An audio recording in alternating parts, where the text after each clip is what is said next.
Hi, I'm Sam. And I'm Jade. And this is Davis Cannabis Chat. Today's episode is about Cannabis history! Hi everyone, welcome to Davis Cannabis Chat. This is our very first episode. We're so excited to be here and to be able to offer this platform for education, community, and positivity. We're here at Davis Cannabis Collective, one of 3 cannabis dispensaries to open in Davis, California. Here at Davis Cannabis Collective, we're focused on educating the community on how to use cannabis responsibly. So today we're going to talk about cannabis history. We thought it would be a good place to start and to try to clarify how this helpful plant became an illicit and illegal substance. Obviously, there's a lot to cover. Over 2,500 years to cover. So we're sticking to what we think are some of the most important events that got cannabis where it is today. So during this episode, we'll be talking about hemp, the type of cannabis bred for fiber, and dozens of other materials, as well as THC-rich cannabis, which has strong psychoactive properties. Both varieties are members of the cannabis sativa plant, but have different uses. Are you ready to spill some tea on cannabis history? Way too ready. So cannabis has been a huge topic now that 33 states have legalized it for medical use, and 10 of those states have approved adult or recreational use. So there's still a lot of controversy on its benefits and side effects from years of little to no research and a lot of misinformation. Honestly, we all want to know where this beneficial plant came from and where the controversy started. So humans have a long history of cannabis use dating all the way back to 500 BC in Asia, and possibly further back with new evidence constantly popping up. Back then, the cannabis plant family was used as a natural, holistic, and diverse plant in everyday life. The cannabis plant family was used for many other purposes besides its euphoric and psychoactive effects. It was used as medicine and nutrient-rich food. Oil for cooking, paint, and lamps. Yum. All right. Fiber for rope, baskets, and clothing. It was used in religious practices, for fuel, and even hempcrete. Wait a minute, what the heck is hempcrete? Well, let me tell you. Yeah, I want to know. So, hempcrete is hemp fiber mixed with water and lime. And I know that sounds like oh, what? But it's actually, it works really well. So, ancient hempcrete, they used the fibers, and nowadays they use the core, which is made up of a lot of cellulose, and that binds really well with lime. So that's cool. Lime. A little lime zest. A little lime zest. But how did cannabis come to America? In this map, it shows that cannabis originates from Central Asia. It moves through Asia, spreads to Europe, and then Africa. Then during colonization, it traveled to South America. Then, last but not least, North America. So, you know I'm a history buff, right? Yeah. So, here's some stuff I dug up. Love it. So, in the 1600s, King James sent the first seeds to be cultivated in North America during colonization. Wow. Cannabis and hemp cultivation played a huge role in the development of the United States. It was actually required by law that all farmers save a third of their most nutrient-rich soil to grow hemp for ropes for the British ships. Wow. Yeah. In fact, most farmers use hemp to rotate in their fields to further enrich the soil. That's really interesting. I thought so. Yeah. As Western medicine grew in the 1800s, cannabis was used in a lot of medicinal tinctures and prescribed to actually a lot of people. So this is a report from Americans for Safe Access, and it states, between 1840 and 1900, European and American journals of medicine published more than 100 articles on the therapeutic use of cannabis. So even back then, everyone was trying to prove that it was really beneficial. Yeah. Cannabis was actually part of the American Pharmacopoeia until 1942, and it's still prescribed in other countries such as Canada, Germany, and Israel. The struggle is real. It's very real. Cannabis was also used recreationally. There were a lot of hashish parlors all over the East Coast where cannabis was used and viewed as a fashionable narcotic. So that's really crazy to me because that's what we see being talked about nowadays is, that now that states are legalizing recreational use. Now that it's legal, people want and need a place to use it safely. Yeah, seriously. So the real question here is, how did we go from an all-in-one plant to a Schedule I drug? The criminalization of cannabis in the U.S. came up in the early 1900s. So starting in 1906, when regulations were coming out to defeat misleading labels and secret ingredients put into medicine. Ooh. This was called the Pure Food and Drug Act. Cannabis was used in a lot of medicinal tinctures and was grouped in with those regulations. And a lot of those tinctures had opioids and opiates put into them and other narcotics mixed with the cannabis, so which then categorized cannabis as a habit-forming drug. So in 1913, the Poison Act added cannabis.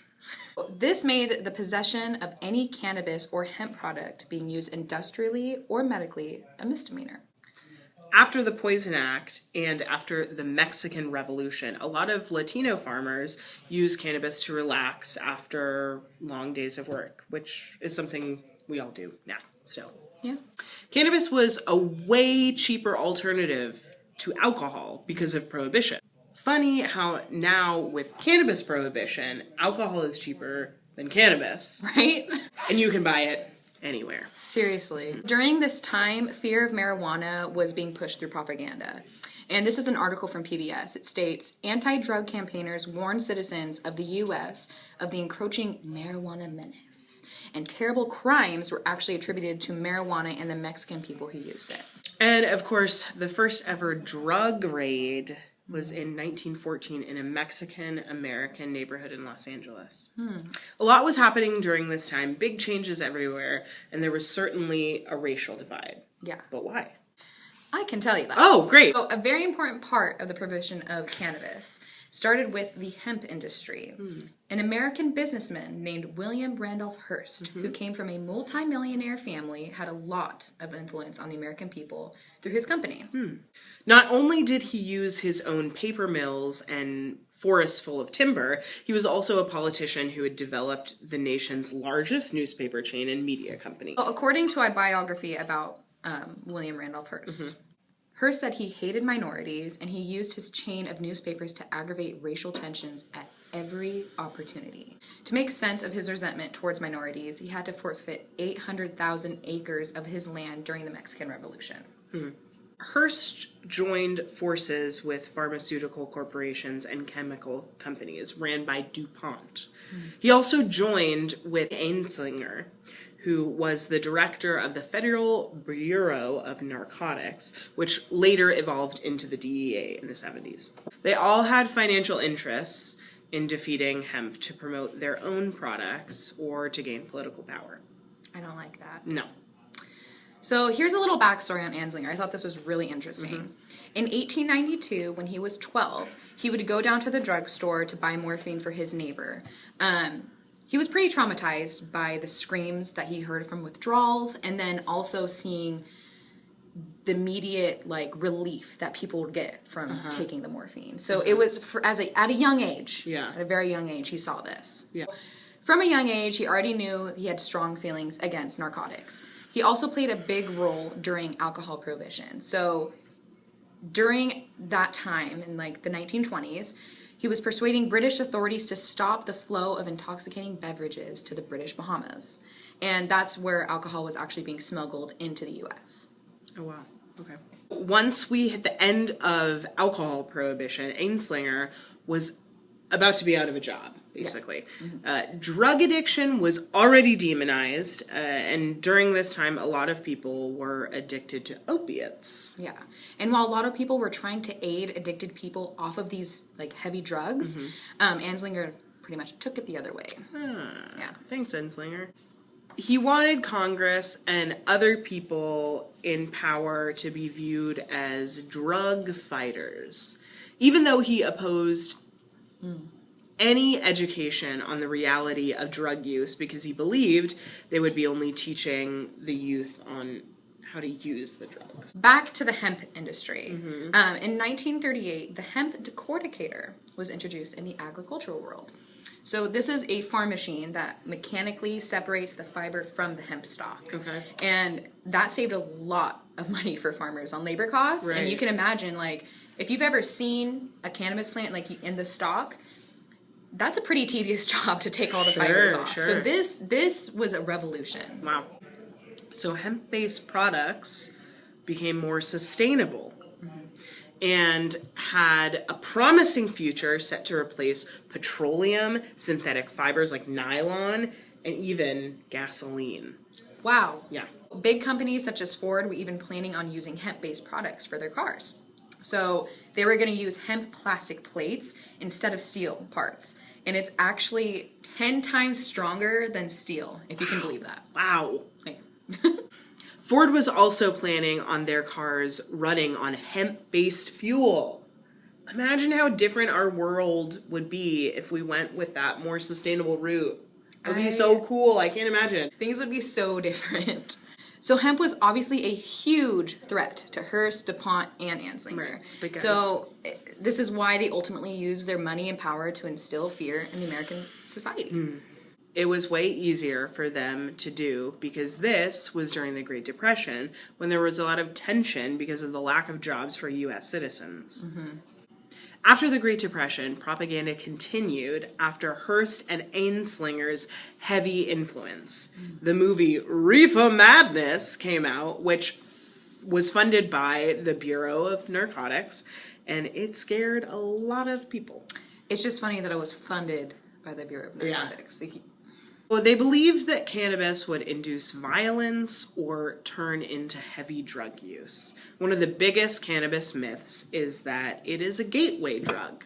And we've all heard that growing up. And then, in 1937, a huge moment in the history of cannabis, the Marijuana Tax Act was passed, criminalizing any use or possession of cannabis. No. Harry Anslinger helped place cannabis in the same highly restricted category as heroin and cocaine, known as Schedule I drugs.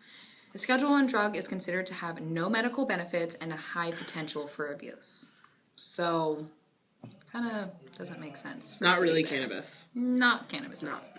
So it's good to remember that even back then, there were so many people fighting for cannabis, trying to prove to everyone that it's not as bad as people make it out to be. Yeah, seriously. In 1944, another quote from PBS, the New York Academy of Medicine issued an extensively researched report declaring that, contrary to earlier research and popular belief, use of marijuana did not induce violence, insanity, or sex crimes, or other drug use.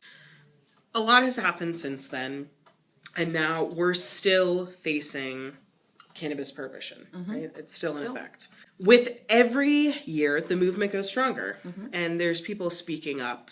And soon, if we keep up the fight, we will have safe cannabis for everyone to use who needs it. Safe cannabis for everyone! We want to give a special thanks to all cannabis advocates and activists out there for your hard work, education, and passion for the plant. We really couldn't do this without you. So thank you so much for tuning into the very first episode of Davis Cannabis Chat, sponsored by Davis Cannabis Collective. Our next episode, we will have a very special guest. Nikki Williams from Cannacraft will be coming by to talk about Care by Design, ABX, Satori, and lots of other fun stuff. Yes, cannot wait for that. That's all for now. Cheers. Woo!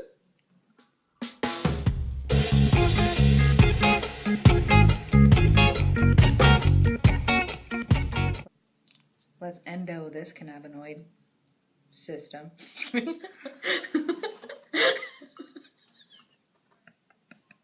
I'm so glad this is recording because we're just gonna have this. Endo this cannabinoid system. Can we please, just for the first one? Sure. Okay. Well, let's endo this cannabinoid System.